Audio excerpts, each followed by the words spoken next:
Good evening, my international people. This is Louise Uwachu on the You and I Talk on Radio, and today, December 22nd, 2011, is gone. And of course, soon it's going to be Christmas, and so many people are celebrating Christmas. I celebrated Christmas when I was a kid, and now I find out that it means nothing of what I thought that it meant. And so today we're going to speak to someone who has been researching and doing everything they can to find out what is the deal with Christmas. Nothing to do with shopping. That's the hint that I can give you. Absolutely nothing to do with shopping.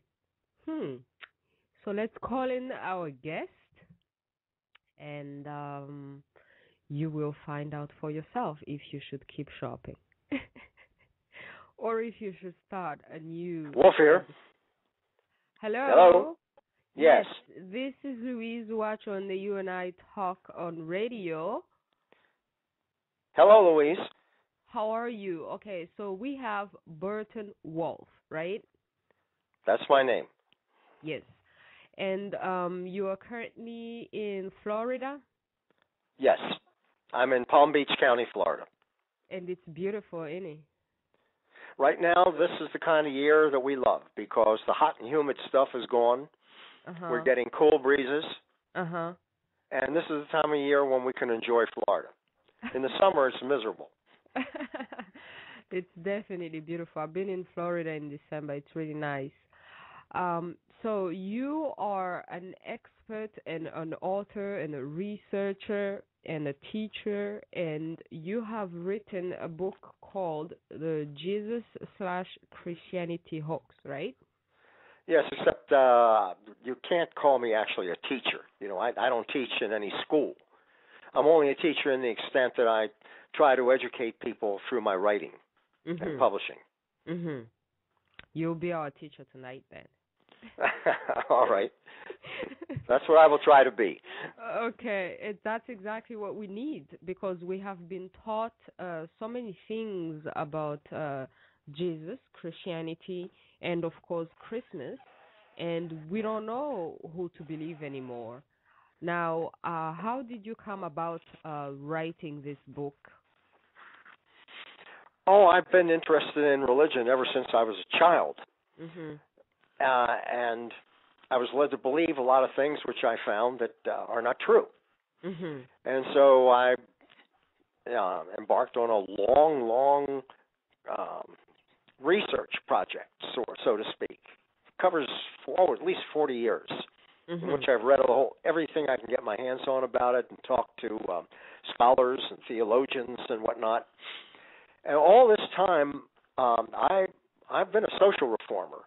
And I worked to a large extent with Christian social reform, especially Catholics, because they are the best at it. And I wrote for their publications. And I just spent my time cooperating with them. But more and more, I began to see so-called Christian fundamentalists, who are actually Christian anti-fundamentalists, coming along and trying to impose their so-called values on all the rest of us. And the values have nothing to do with the precepts attributed to Jesus Christ in the New Testament. They're just values, so-called, that these people have made up. And they call themselves Christians and say that they are Christian values, but they're not Christian values. And they have become such a powerful influence that I decided the way to deal with them is to really demolish their religion. I haven't taken any great joy in doing that. I have so many people who are Christians that I admire, but I feel that it had become necessary. We've gotten to the point now where it's a veritable litmus test to be some sort of Christian in order to get public office. You know, and you can see that going on in the election race right now. And that's not the way it's supposed to be. This is supposed to be a secular country. It's not supposed to be a religion-based country. But more and more, that is what it has become. And that is what induced me to write this book. Because on top of that, not only is it getting religious, but the religion itself, you have discovered that there's something wrong with it. Yes, there's lots wrong with it. That is to say the least. And I haven't been easy or kind in saying what's wrong with it. What I've described it as a 1900-year-old fraud, which does not make me very popular, as you can imagine. Since this country is majority Christian, most of the people of this country are self-professed Christians. I see. So now, who is this Jesus who is going to be born on December 25th that we celebrate every year, and then we celebrate this holiday called Christmas? What is that about? It's about a fraud. It's originally about a character who never existed, but today, of course, it's just it's a farce. It's a time when people exchange gifts and party, put up trees, knock down a whole lot of trees, destroy trees, and just have a party. That's what it really amounts to. They're not really celebrating the birth of Jesus, except that this does happen in the churches. And I want to tell you, there's a lot of spirit that's involved in Christmas. There's a lot of really joyous spirit and sharing, giving to the poor, and this is a time when people get peaceful and happy with each other. There's a lot to be said about it. The trouble is it's based on a myth, and that's, I think, has to be exposed. Because the question is whether or not we are going to continue to live in a cultural dark age, or we're going to tell people the truth. And I don't think it's healthy for children to be taught these legends, which they later discover to be false. Because, it gets in their heads that adults are not to be trusted. They're liars. That's why I'm definitely doing this, because we were told the story as children, and then you grow up and you try to find this Jesus that they talk about, and you don't find him anywhere in history that he existed. You try to find Santa, of course he doesn't exist. You try to find this. So what's the truth then? Well, the truth is that in the Roman Empire, starting in the 1st century BC and extending into the 1st century AD, and I'll have something to say about this division of time, there were two popular overall thoughts that spread across the Roman Empire. The first is apocalyptic thought, and that is the world is coming to an end. And the second part of it was that there's going to be a Messiah who saves everybody, or even after everybody's dead in the world, he's going to produce resurrection. Now, that was a very popular story all over the Roman Empire, but it's nothing original. It emanates from prior stories about messiahs that were formulated hundreds, if not thousands of years before the Christian version. And there were a number of sects from what we can make out of. The evidence for all of this is scant, I want to tell you. But from what we can make of it, there were maybe as many as a dozen sects, all vying for superiority or to take over the whole religion. And each one had its version of a Messiah. And the sect that eventually prevailed was the sect that we know today as Christians, although they were not called Christians at the time. And the reason they prevailed is because they were the cleverest writers, or their scribes were the cleverest writers. They wrote the cleverest stories. These are stories. You and I may not believe these stories now, and I've often said that if these scriptures, these New Testament scriptures, were offered today as something entirely new, nobody ever heard of them before, and they were offered for publication, they would be dismissed as the ravings of lunatics in a mental institution. But at that time, in a much more gullible age, these stories were fascinating to people. And they were well written. And I must say this about the scribes. They were more literate than perhaps 75% of humanity today. Wow. So what's the original story then? What does it really mean? Does anything to do with the stars? Did you make the connection between Christmas and astrology? No, that had nothing to do with the invention of Jesus. The people who invented Jesus knew nothing about astrology. But as for the sign in the stars, that traces back to a sect that existed, hundreds of years before Christianity. And you can find it in a document called the Damascus Document. And these were people that, as near as we can tell, had some kind of name like people of the star or children of the star or something. And the star, and seeing this sign in the sky was an important part of it.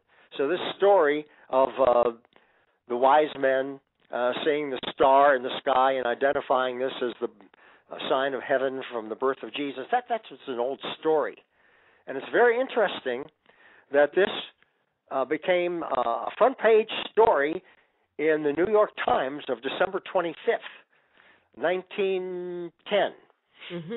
And big headlines saying that Jesus and the Apostle Paul and the sect of Christians was discovered in a document preceding Christianity by hundreds of years. And right on the front page in the New York Times. And knowing that, they quickly buried that story. Let me tell you, they got letters of all kinds from Christians damning them and accusing the perpetrators of this story and of the document as just being practically the Antichrist, from the devil and all that kind of stuff. But it's there; it's a part of history, and I've reproduced this thing in my book, The Jesus Christianity Hoax. That's very interesting. But you've also talked about how Islam is kind of also a kind of a hoax also on humanity. All of the organized religions are based on ancient mythologies and and ancient beliefs from primitive people. It's Judaism, it's Christian version, Islam, all the same. As for Islam, my friend Professor George Mendenhall, Chairman Emeritus of the Department of Near East Studies at the University of Michigan, is convinced that Jews taught Arabs their religion. And he says there's of course, we don't have any eyewitness testimony to that, or any of this stuff that took place so many centuries ago. But he says the circumstantial evidence exists.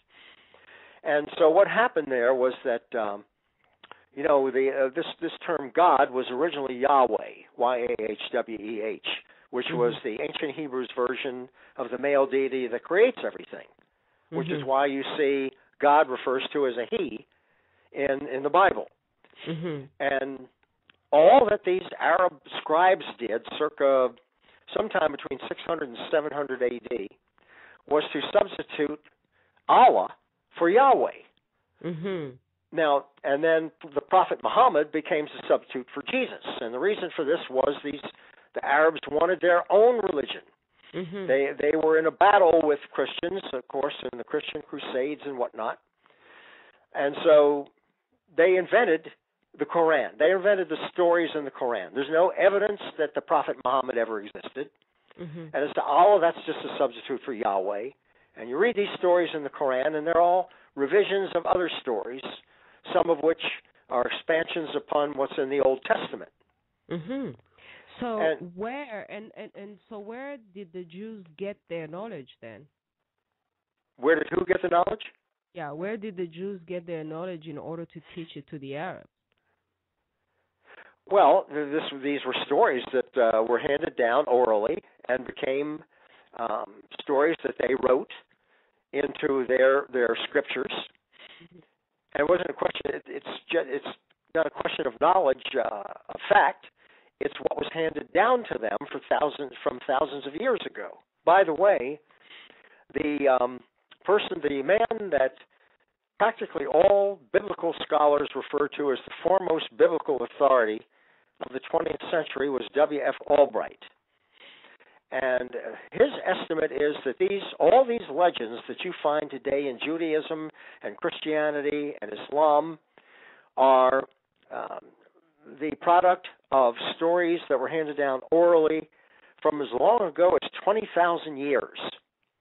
Mm-hmm. And they were first chiseled into stone. You find them on stone tablets and chiseled in caves. Then they were put on clay tablets in a form of writing that is known as cuneiform, mm-hmm. Cuneiform, and that's all explained in my book. Mm-hmm. And then they gravitated to writings that were done on parchment and papyrus, mm-hmm. because, of course, in the second around the Hello? Okay, we have lost communication with our guest. I don't know what happened. I am definitely going to try and reach him back. I don't know. Your call has been forwarded to an automatic voice message system. 56133. Someone is sabotaging. I don't know if Jesus is sabotaging our communications because we say it's a hoax. So the joke is on us. Oh my God. So we are trying to reach him back. Let's see what happens. So we can continue the conversation because that was Louise? Yes, I can hear you back. Okay. I kept hearing you. I don't know why you could not hear me. Oh, well, okay. So now I can hear you. Yeah. We can both hear each other. This is the Christian God at work. See, yeah. It's cutting us off. Exactly what I was saying. I was like, "What's this, man? Are they jealous that we are finally exposing the hoax, and now we're getting cut? But we're back on air because the truth is always going to be alive, right?" Well, unless it's censored and blacklisted to the extent that it doesn't get around, which is my problem. I'm trying to break through a lot of censorship. Yes. So what about the researchers and the people who say that all this comes from ancient Egypt, which is ancient Africa, and that all this is the African and black people's knowledge, and that the only reason why it was occulted and trashed was because of this racism on planet Earth, pretty much? No, I have to disagree with that. Mm-hmm. It wasn't trash. It was just reinvented. For example, the story of Moses mm-hmm. comes from an ancient African legend mm-hmm. about a character called Iwel Longar, if I'm saying it right. Uh-huh. And it's the same story. He was discovered in a basket in the bulrushes alongside of a river. Mm-hmm. And, he grows up to be this prophet who talks to God and so forth. Iwel Longar was doing that thousands of years before Jesus. Mm-hmm. Okay, and then another African legend is the legend of the crossing that became the legend of the crossing of the Red Sea, the parting of the sea by Moses. Mm-hmm. That was an ancient African leader who did that a few thousand years before Moses did it. Mm-hmm. And there's the story of he's evading oppressors with his tribe, and they have to get across this river, and so he calls to God, and the rivers are parted. But I don't think it was racism that caused this to be transformed into Judaism and its Christian version. Rather, it's just that the authors did not want to attribute it to anybody. Mm-hmm. Because, Africans were not the only ones who had these legends. There were Mesopotamians and Babylonians, and all sorts of people had these kinds of legends. So it wasn't just Africans. Mm-hmm. So I discount this idea that this is a form of racism. Mm-hmm. And I also discount the idea of race, by the way. I don't think there is any such thing as race. So where do the different colors come from? It has to do with environment. This comes from environment. Mm-hmm. I think when people grew up in Africa, we're all the descendants of apes. We don't like to admit that, but the evidence is just overwhelming. Uh-huh. And apes were dark colored. So when human beings evolved from apes, they were dark colored, and Darwinian theory holds that everything that happened was adaptation to environment. But I hear and of course, the dark skin. They still have they have not quite established the link. They have this thing called the missing link. They can't quite link the humans to the monkeys. Well, they're getting closer and closer to it all the time, and there are archaeologists and geologists and who would disagree with you. They think the link is close enough. Mm-hmm. But you may be right. You may be right that the link has not been absolutely established. It has not been established, and it has not been concluded on. But this is still it's a theory, pretty much. Oh well, sure. Mm-hmm. Everything about how we evolved and how the universe evolved is still theory, because there's not enough evidence. What's this time of the year then? What's going on? Why is it a special time? Why do people even celebrate it? Okay, well, go ahead. Christmas. Go ahead, finish your question. Yes, this particular time called Christmas, what's going on? Why do people celebrate it anyways? Well, it's because of the belief that's been handed down for centuries. You know, it got started in the Roman Empire. Everything traces back to the early Catholics. And don't forget that at their time, they were the Christians. There were no other types of Christians. Mm-hmm. Christianity was Catholicism. Mm-hmm. And whatever we have today in Christianity stems from the early Catholics. And they invented all kinds of stuff. They destroyed all literature that got in the way of their whatever they had to say. And so it was easy for them to do whatever they wanted, inventing a day for the birth of Jesus, although there is no day of birth attributed to Jesus in the New Testament. There's no date of birth is given for him. And the New Testament is the only purported information on Jesus that exists. Everything, all these millions of articles and thousands of books and radio and television programs that you have about Jesus have only one purported source of information, the New Testament Scriptures. And it cannot be said enough time that Scriptures are not historical fact. If you want to prove anything that's in Scriptures, you have to come up with extrinsic evidence. You have to find evidence that these stories are true outside of the Scriptures themselves. Because, Louise, if this were not true, then you and I could sit down and decide we're going to invent a religion, and we're going to write Scriptures and say these are the words of God, and we publish them and say you can't refute them because it's the Word of God. Mm-hmm. You see, and we would expect people to believe these things for that reason alone, even though we don't have any evidence whatsoever that anything in it is true. Now, as for what happened to make December 25th the birth date of Jesus, well, you have to go back to history, and a lot of this is discussed in my book. And there was a big split in the Catholic Church as to whether or not any date should be attributed to Jesus. Mm-hmm. One part of the Catholics, the early Catholic leaders said, no, we can't do this. This is blasphemy. You're talking about the Son of God or God himself, mm-hmm. which is a problem that Christianity has never been able to resolve. I mean, who is this character? Is he God that came to earth? Or is it the Son of God? Or is it the two of them, Son of God and God, intertwined as one within a holy trinity that also includes the Holy Ghost? Mm-hmm. Christianity has never been able to solve this problem as to what they really believe. But mm-hmm. in any event, there was this split. And finally, the segment that won was that which decided, well, we've got to have a birth date because we're taking over from another religion that existed in the Roman Empire, which was called Mithraism. Mm-hmm. And there was a birth date attributed to Mithra. And Mithra was the same character as Jesus. Mm-hmm. See, they just substituted Jesus for Mithra. They mm-hmm. substituted everything in Christian religion that the early Catholics invented was a substitute for Mithraism. Mm-hmm. And this is something that they had a terrible time doing. They finally just destroyed all the Mithraic literature.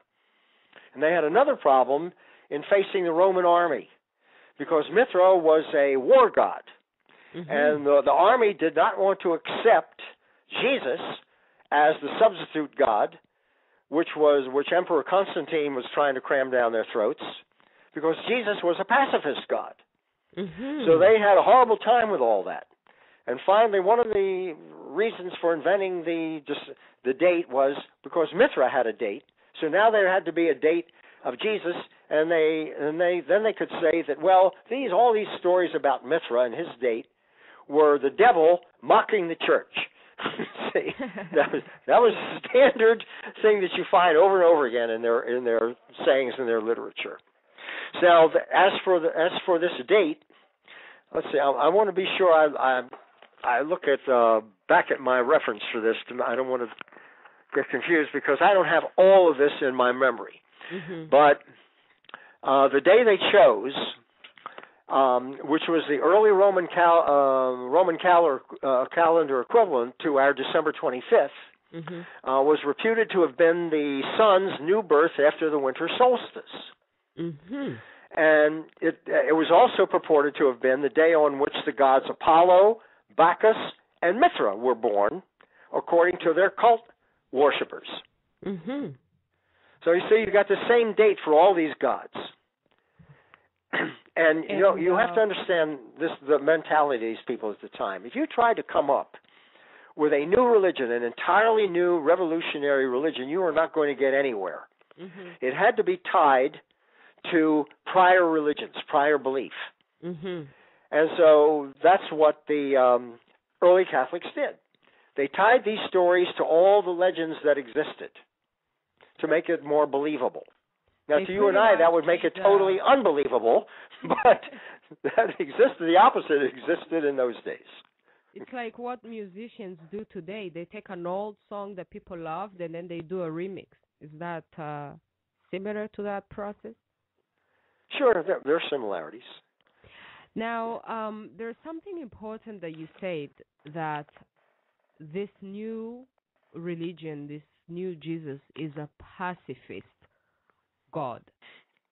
So do you think the hoax itself and the religion itself is to pacify people around the world, people who are getting conquered, so that they may stop fighting for themselves and who they are, and in adopting this new religion, they would submit and become pacifists, but it's a hoax. I can't answer that question because it's something you can't prove. This whole history, I will say this much: the idea that the early Catholics who had adopted this pacifistic deity in human form were not so much pacifists. Let me tell you, they were very forceful people. They spread a whole bunch of lies to drive out all other contrary religions. They destroyed stuff. And they were not the persecuted people. All these stories about their being thrown to the lions by the Romans and all that stuff, that's just nonsense that they put in their literature. They were the ones who did the persecuting. And they did a lot of persecuting. And if there was anybody boiled in oil or thrown to the lions and whatnot, it was the Christians doing that. But, we don't have any evidence of this stuff. Yeah, because, the religion, as you say, is pacifist, but there is no peace on earth, and yet it's the biggest religion. So you wonder, and it would make sense if it's a hoax, just to fool people into a pacifist God while they're still practicing war. Well, that's an interesting theory, and it's just as good as any other. It's and just what that, about this, this Rome and the Vatican and the Pope being so rich, while the poor that they pretend to be working for and they pretend to love and save are starving? Yeah, well, you can say the same thing about the rich Christians of today. We've got to. You want to say that this country is predominantly Christian? Well, in so far as the majority of the people in this country identify themselves as Christians, well, then where is this philosophy that you find in the New Testament that everything should be shared. You know, you find this in the Gospel of Matthew and in Acts, where it talks about the original sect. In the original sect, everybody had shared everything together. And when people joined the sect, they were supposed to give up all their excess goods and give it to the poor. You know, it was entirely socialist sect, if the sect existed, and we have to assume it did. And it was communalistic. If it was not entirely communistic, it was certainly communalistic. And that's gone. You know, we have people out there. The religion of the most capitalistic country on earth, and we don't see the effect on it. Does it mean that you know, we don't actually believe in it? Well, you have to ask Christians that. How many of them believe it, you know, has never really been studied. There isn't any statistic that you can point to. All that we can see is there's only a certain percentage of them that actually go to church. The last figure I read was 40% of people identifying themselves as Christians ever go to the church. And the rest of them purportedly believe in the religion, but who knows whether they believe in it or not. Very interesting. So what do you believe in? Me? I believe in human beings that are trying to help each other, trying to get the truth out. I believe in doctors who are trying to save people in their lives. I believe in human beings I believe in scientists who are trying to unravel the mysteries of the universe and trying to come up with ways to reduce our suffering. I believe in people who are trying to bring peace in this world by very forceful methods instead of damning somebody of other religions. But I don't believe in any that we can call upon any deity to help us, because I don't see any evidence of that. Yes. No one has ever proven the existence of God, right? Yeah, well, God is a phony name to begin with. I mean, you know, I wonder why Christians don't ask themselves these questions. Why is it that God is identified as a he, you know, and him, who he created man in the image of himself? Where did that come from? And I've had debates with Christians about this, and I said, do you really believe that God looked like a man? And I've had Christians, including very intelligent Christians, says, yes, that's what I believe. Imagine that. Somebody who has a penis and an anus and teeth and eyes and ears and whatnot, and has to ingest food and chew things and urinate and defecate. That's supposed to be somebody that created this whole universe with all the fantastic things, the billions of galaxies and all the enormous numbers of creatures on the earth. I can't understand how any body can believe that.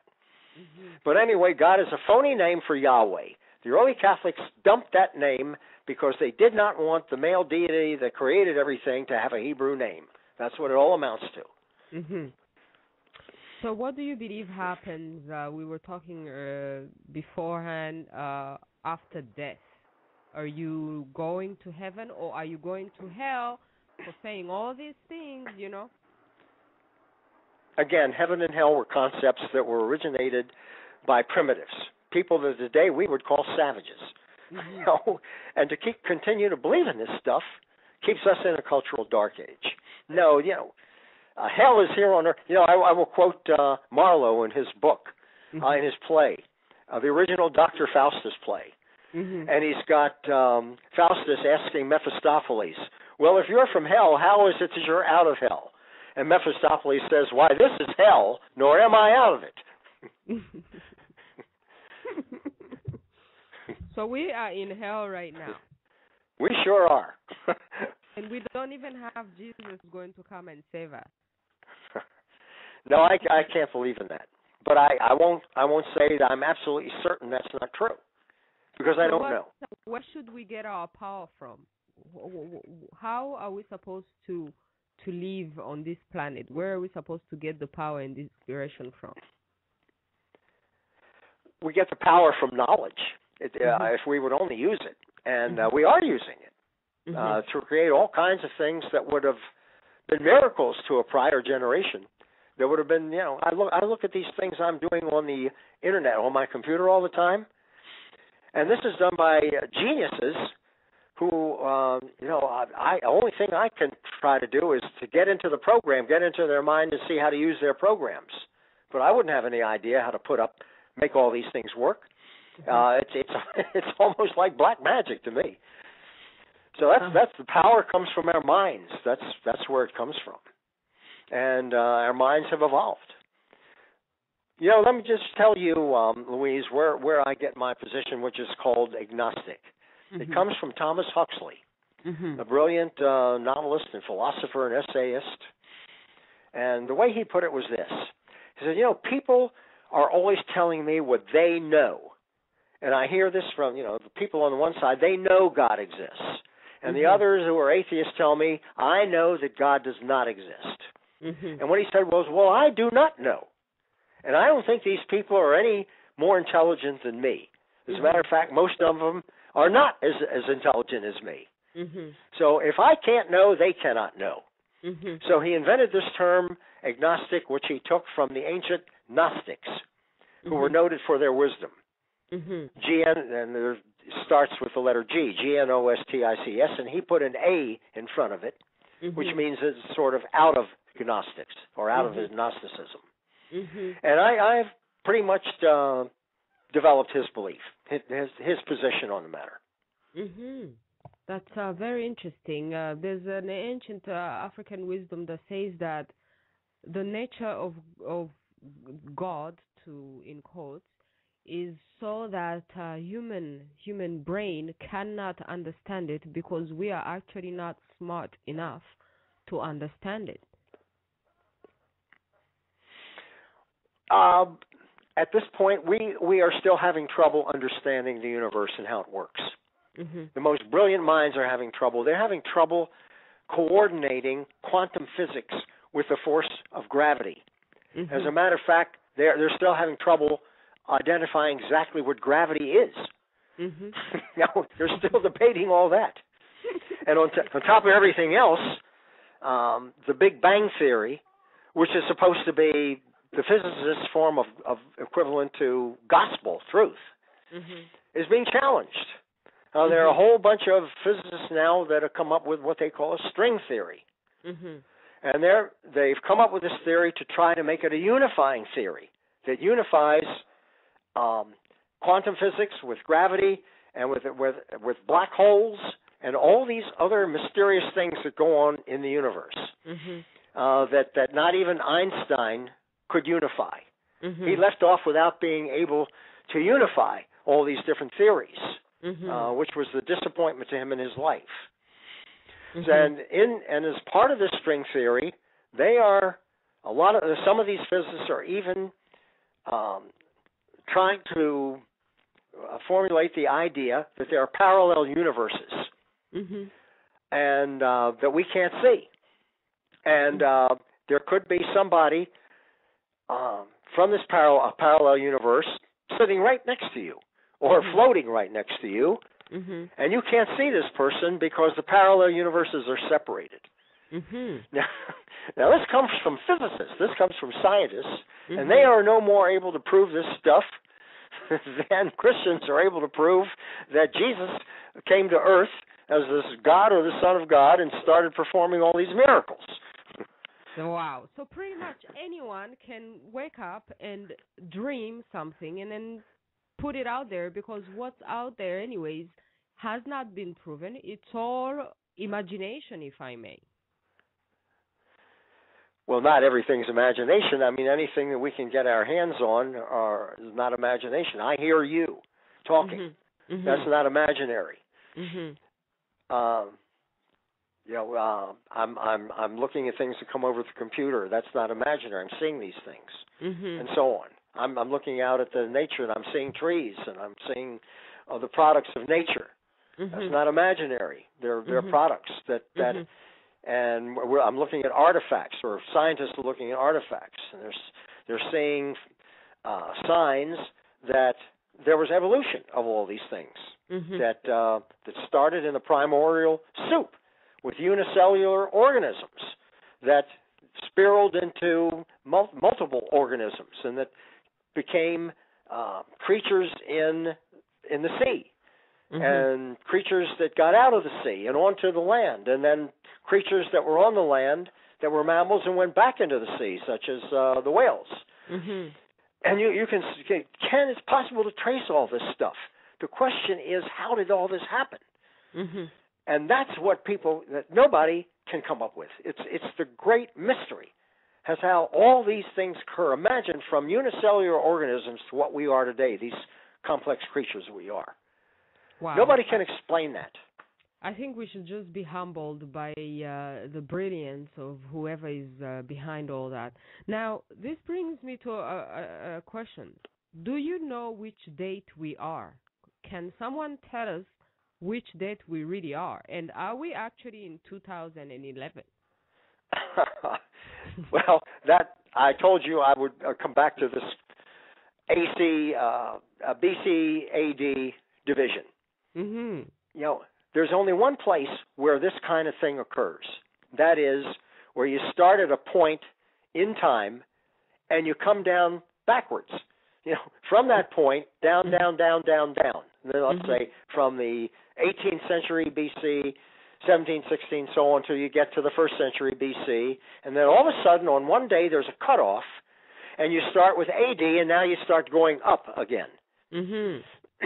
Now, there's nothing like that anywhere else in human thought. Anything else is a progression from one point to the next point. It's the only kind of thing that exists in humanity.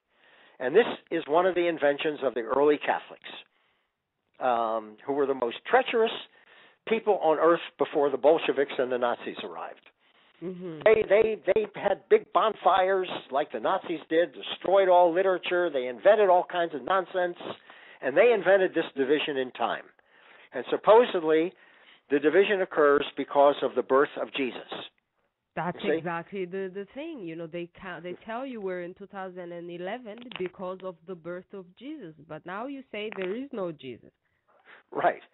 And what you're saying and what you've understood is we don't know what year we're in, really, because it's a fake year. we don't have an accurate measure of the years and the centuries. We don't have an accurate measure of years and time, and we actually don't even know if we're going towards 2012 now. No. And when you get down to the technicality of it, no, we don't. And so it's just... I'm sure since you've written this Jesus Christianity hoax, you've also heard about the end of the world, the upcoming end of the world. Well, sure. There are now, it's not coming from religious people or that form of apocalypse. It's coming from physicists who are giving humanity 100 years more to last. Because we're overpopulating ourselves. We're destroying the environment on a wholesale basis. We're destroying creatures, species by the hundreds, polluting our air, our water. And they're saying, look, the Earth cannot continue to withstand the demands on it from this increasing population. We're the first kind of creature that's destroyed its own environment. That's what makes another thing that makes us unique. And we're getting this apocalyptic thought now from physicists and other kinds of scientists. Now, who's to say whether it's going to happen or whether brilliant minds are going to find a way to reverse all this? Very, very interesting. So where can people get your book?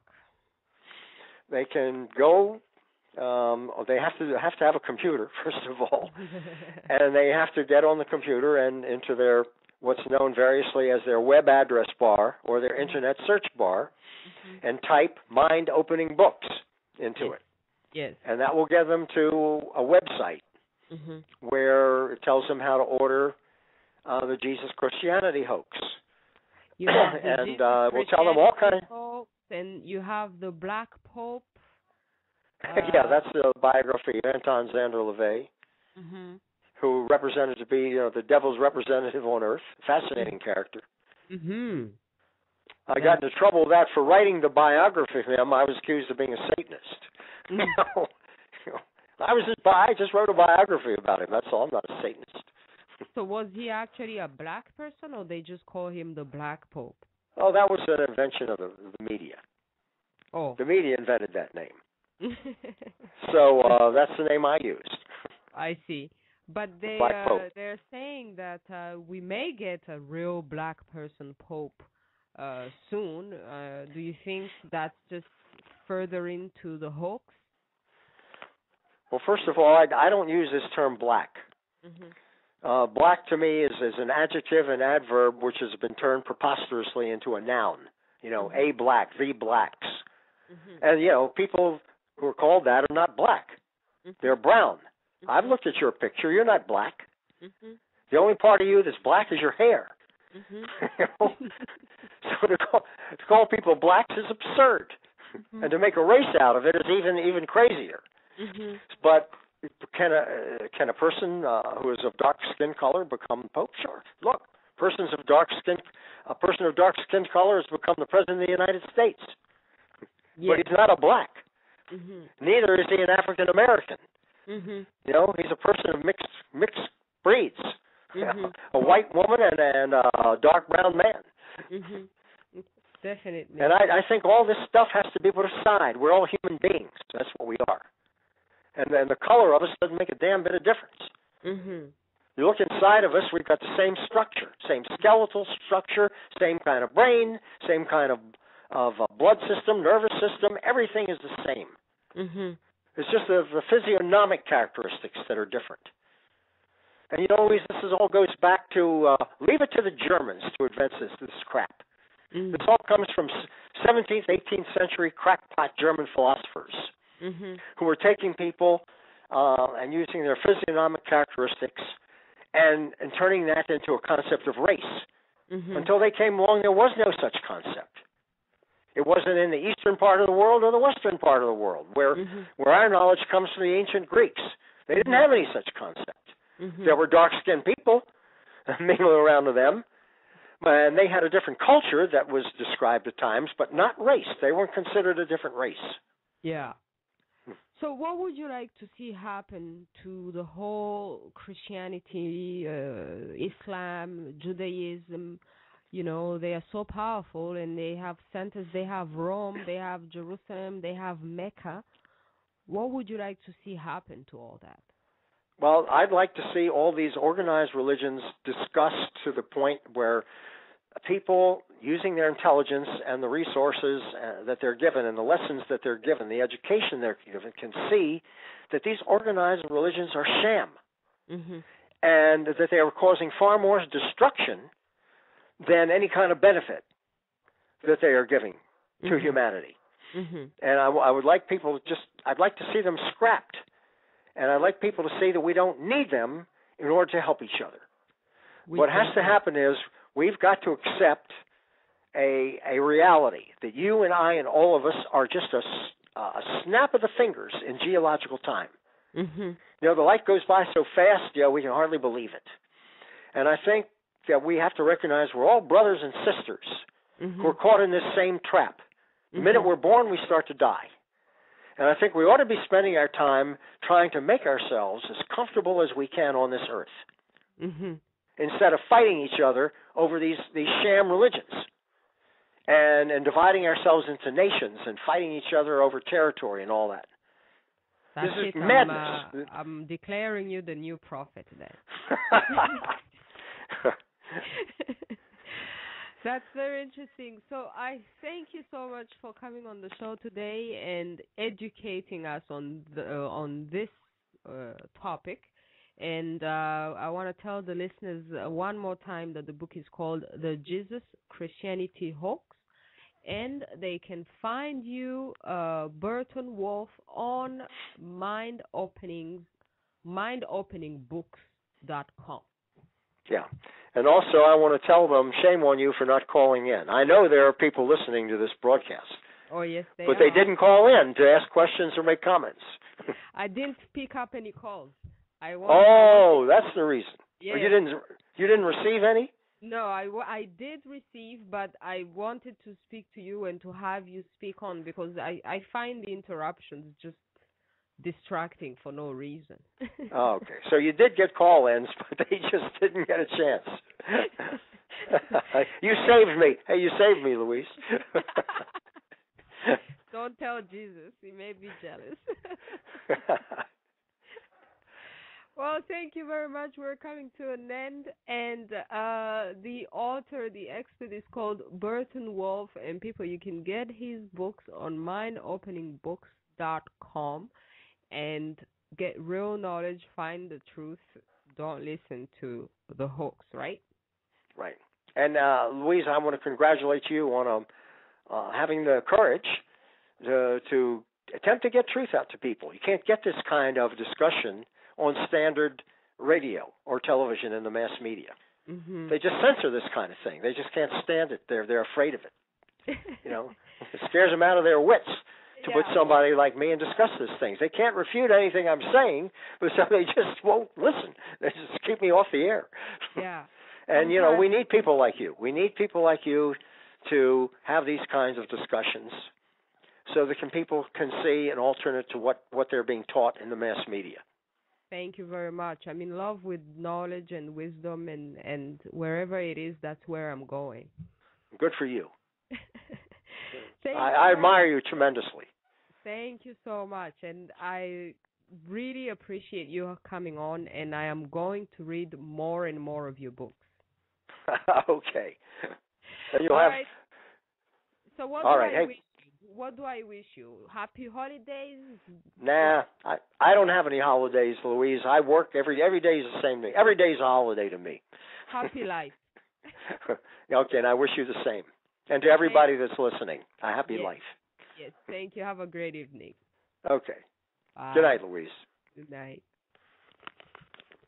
Thank you, my international people, for tuning in. You have heard for yourself what's going on. Search the truth, search knowledge. Do not be afraid to find out that you have been duped. Happy holidays, happy life. Have a great evening. This is Louise Uwachu on the You and I Talk on Radio.